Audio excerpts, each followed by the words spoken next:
Now, Griswold was very aware of modernism's limitations. And he very much wanted, though, to exploit one side of modernism, which was coming to the fore by that time, which was the hero architect. The architect who's beyond all other boundaries. Doesn't really think about the city, doesn't really think about anything except creation. And he was lucky that the best of them all, the most preoccupied with that, was right there, ready to hand. And had joined the Yale faculty in 1947. Here's Louis Kahn, who really saw himself as building buildings up out of himself. And of course, that is the Jehovah of the Kabbalah, who creates out of nothing. There is nothing but Jehovah.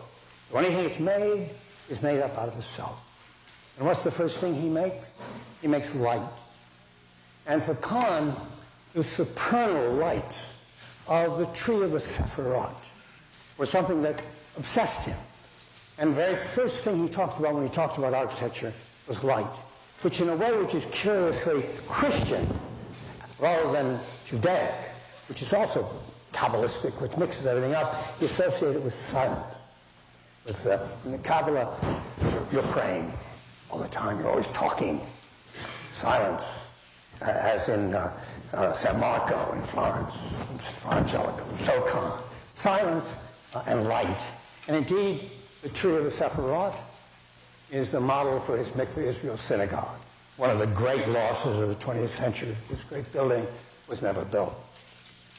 But when he was on leave from Yale at the American Academy in Rome, he traveled to Egypt in 1951. He saw the pyramids, and he knew and he saw that they're a matter of light. That once they served the sun god Re, like the tips of obelisks, and they were sheathed in blinding white limestone. And when the sun rose, they blazed across the landscape. And how when you look at a pyramid, it really only suggests one other side, therefore a tetrahedron, rather than a full pyramidal shape. And he did his beautiful pastel of them up here, and it's all light. They're reflected from the desert, they're in shadow, and they're blazing there with light. And he began to write a little poem about them. He called them the sanctuary of art, of silence and light.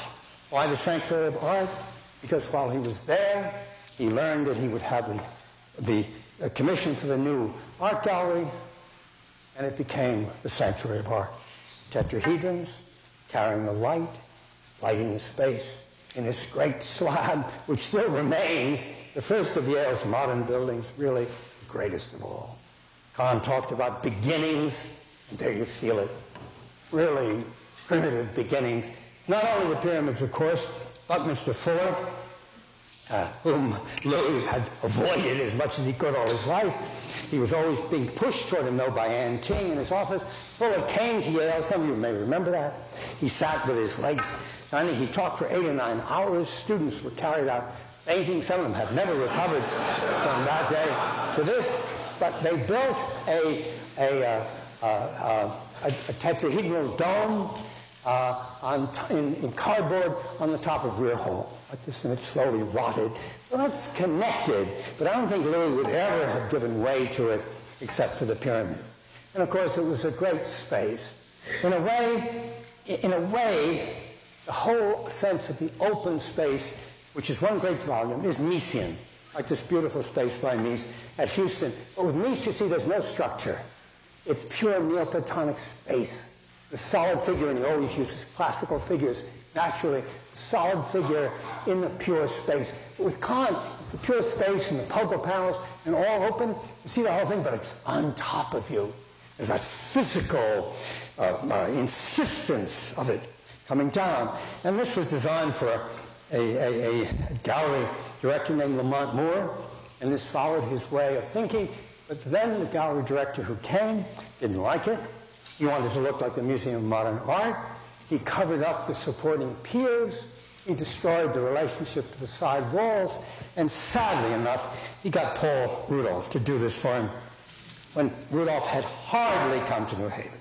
Rudolph was really blindsided, and he did it. And Kahn never spoke to him again, to my knowledge. It's a real tragedy, because no one would have less wanted to give offense to another architect than Rudolph. And of course, it's all movable, and a lot of it's being taken away now, and it's coming back. Kahn himself said that it was his own fault.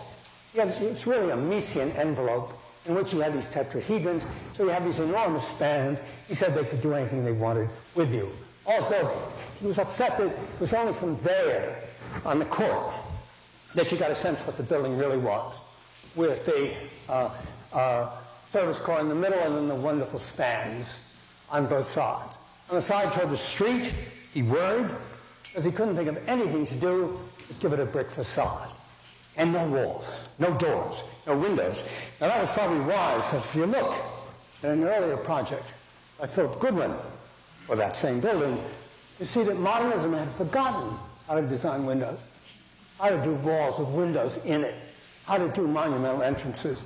Glass and this at the same plane, Louis would have gone mad with that. So Louis said, I won't do it because I can't do it.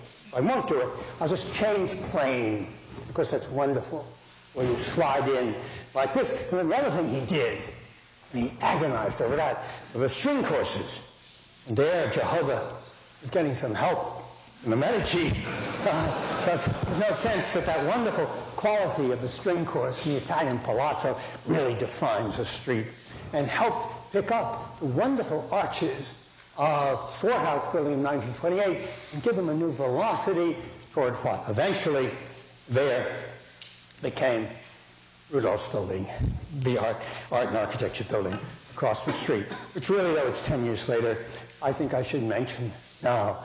Now, Kahn's building, as you can see, is cut off like that, and that's what this edge is like, just a cut-off block. And Rudolph embraces it, lifts above it, spans across it, and across the street it completes it. It's really beautiful, and Kahn must have realized that, must have seen that.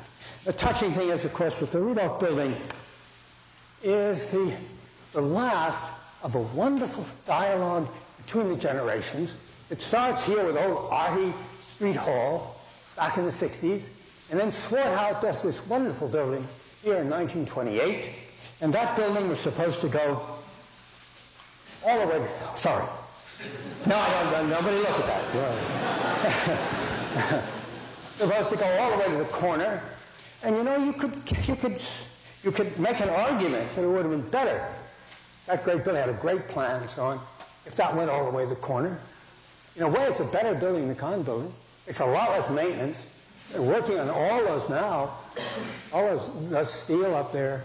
But it wasn't, and what I think is good, that it didn't go all the way to the building, to the corner, is that what this gets is another voice.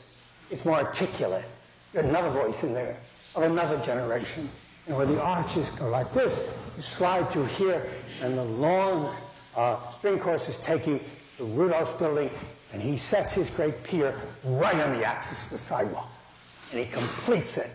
And he knows exactly what he's doing.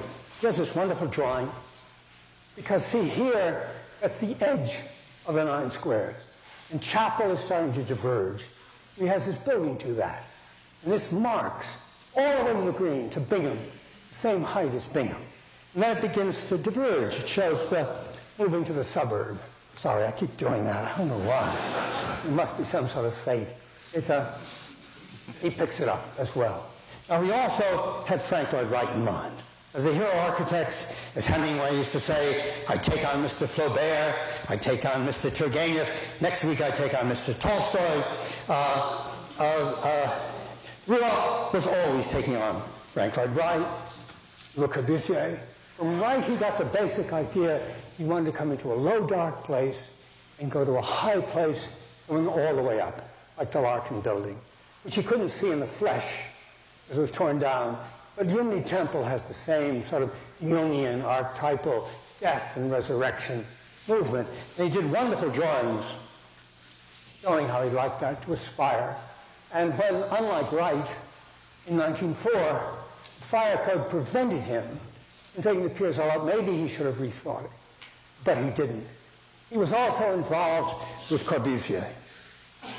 A friend of mine in the history of art department at that time, watching Rudolph go down the street one day, leaning forward like this, said, every ton of concrete that's poured in a Corbusier building is poured right on his soul. And you could see that. And here's La Tourette. And Le Corbusier in rough concrete wants to lift these upper parts like a beam. And it can be made to look like a beam without doing violence to the function because they're Monk cells. Each one's like that. Rudolph wants the same thing. If you're going to have a great lift, it's got to lift something solid. But here, up in that beam, he was compressing painters, kicking and screaming and protesting. They're all up there in that tiny space. It has to be said in his defense that he designed this for Albertian painters who were doing little paintings like this. But Jack Twerkoff moved in with what Albers called Schmierkunst, and they were doing big paintings, and there was no room. Up there now, of course, they're all moving out, and it never really worked. And in a curious way, it's the end of the hero architect. It has all the elements. It's wonderful the way it lifts, though. And when you look at it, the wonderful hubris at the beginning, that orange carpet, all the love that he had here, and then how the space moves up through it, right up through here, really creating a kind of lantern. And a lantern at night, which has been obscured by the mullions since, I think, a little. A lantern which again completed that across York Street, and which went then to the great space for the architects up there, where they once had Athena, or wherever she is, standing there in glory.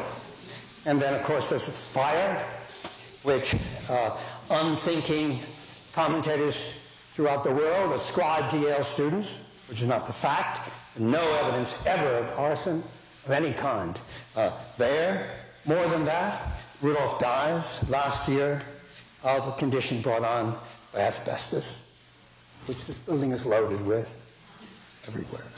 So he really is a heroic, tragic story in which he gives everything he's got. And when the building was opened, Nicholas Pevsner, who was the leading art historian in the world, said it wasn't a very good building at the opening, at the dedication. Oh, Rudolph said at that time, at that moment, I really didn't feel I could stay any longer at Yale. But it's a funny business. You see, this whole great series of buildings under Whitney Griswold, who had hated the old colleges and was a modernist. The fire that he had was a modernist fire. Nevertheless, there's no overall plan. It's all spotted. And if you get a lucky dialogue like that, that's wonderful.